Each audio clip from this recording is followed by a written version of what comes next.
D-Brigade returns in BT14 with plenty of new tools to rush down the opponent, and thanks to its newly formed coalition with the Digi-Police, some of that new support is surprisingly flexible.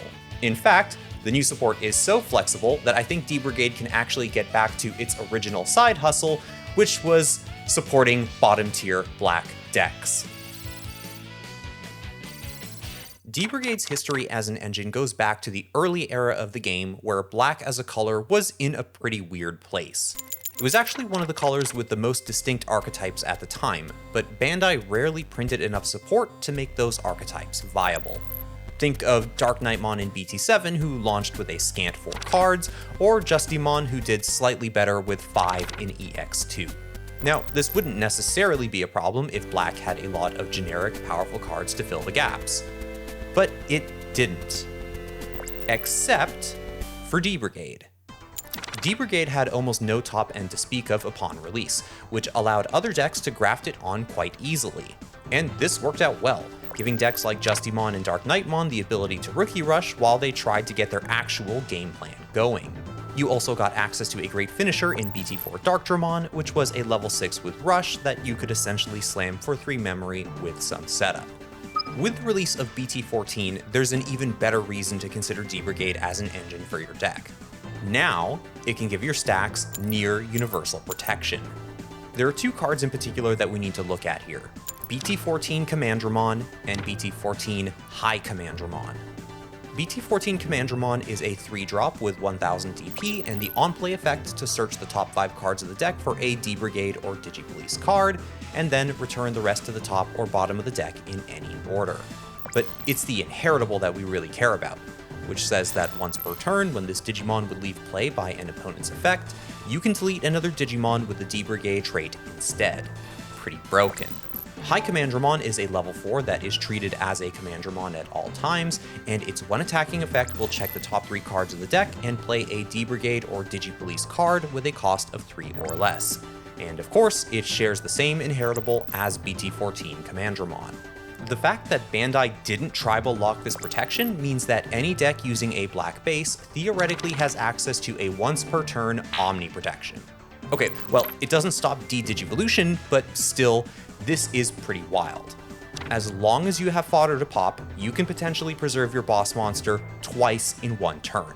And that's where your steady stream of Commandramons comes into play. BT4 Commandramon is the glue for this engine, because on deletion, it checks the top 3 cards of the deck and plays a Commandramon from among them. And yes, that hits High Commandramon too.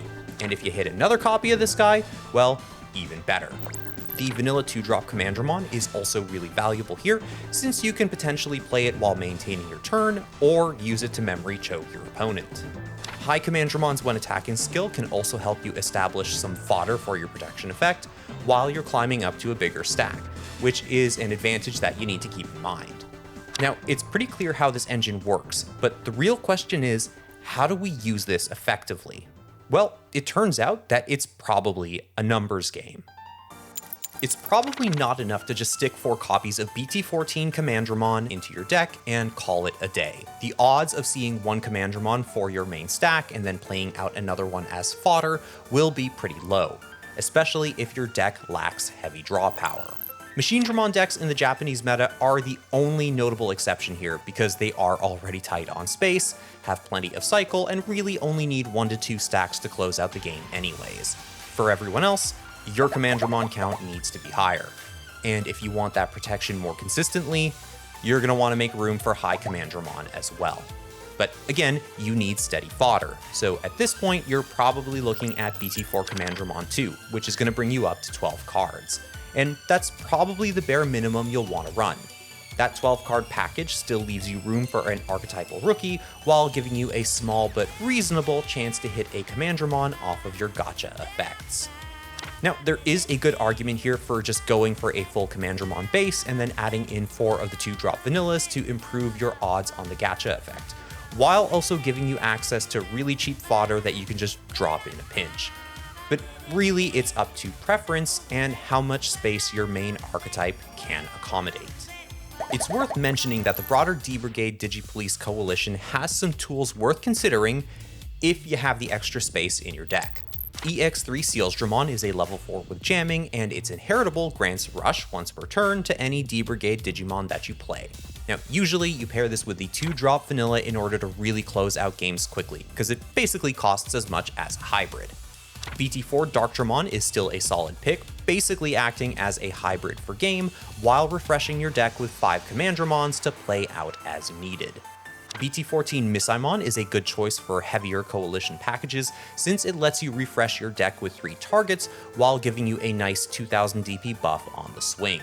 BT14 Cargodramon is a fantastic extender, playing a 4-cost or less coalition target from the top 3 cards of your deck when digivolving or on play, and then it trashes the rest. Its inheritable lets you play a Commandramon from the top 3 cards of your deck when another Digimon is deleted, and again, you trash whatever you don't play out. So this one is definitely a high-risk, high-reward piece, but oh my god, does it just keep the Commandramons coming. The Coalition also has access to a good archetypal tamer in Satsuki Tamahime. She can tuck herself into the sources of a Coalition Digimon to give it reboot and jamming thanks to the new Mind Link keyword, and then she can play herself back out at the end of either player's turn. She also passively grants a memory at the start of your main phase if the opponent has a Digimon in play, which is just great for setting up your turn. And if you're playing Satsuki, BT14 Numemon is always a good option. On play or when digivolving, it can tuck a Satsuki from your hand into its sources in order to give something rush. And usually that is going to be itself since it's a 3-drop level 4. It also confers blocker to your stack without any tribal locking, which pairs really nicely with Satsuki's reboot inheritable, which is unfortunately locked to the Coalition. Now, do you need to play all of these? No, probably not. It's just good to know what's available to you in the broader Coalition toolbox.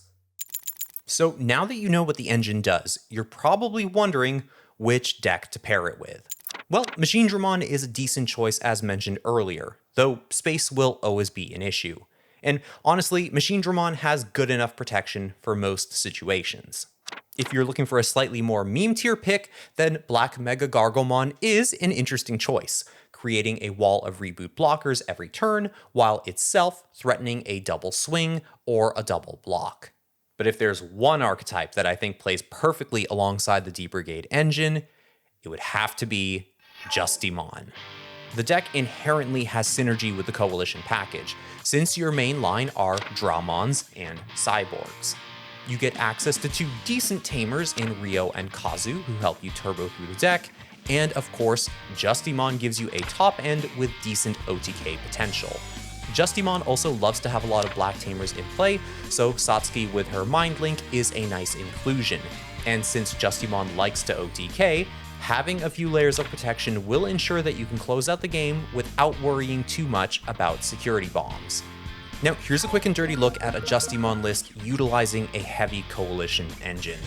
Honestly, you're mostly just trying to run over the opponent with your Commandramons as quickly as possible, and if they're still hanging around, you come and clean them up with your big Justimon multi-arm combo. Now, obviously, one glance at the deck will tell you that this is basically all gas, so your game plan really just has to be go, go, go, go for the throat, or get completely blown out. But I mean, if we're all honest with ourselves here, that is kind of how Justimon plays anyway.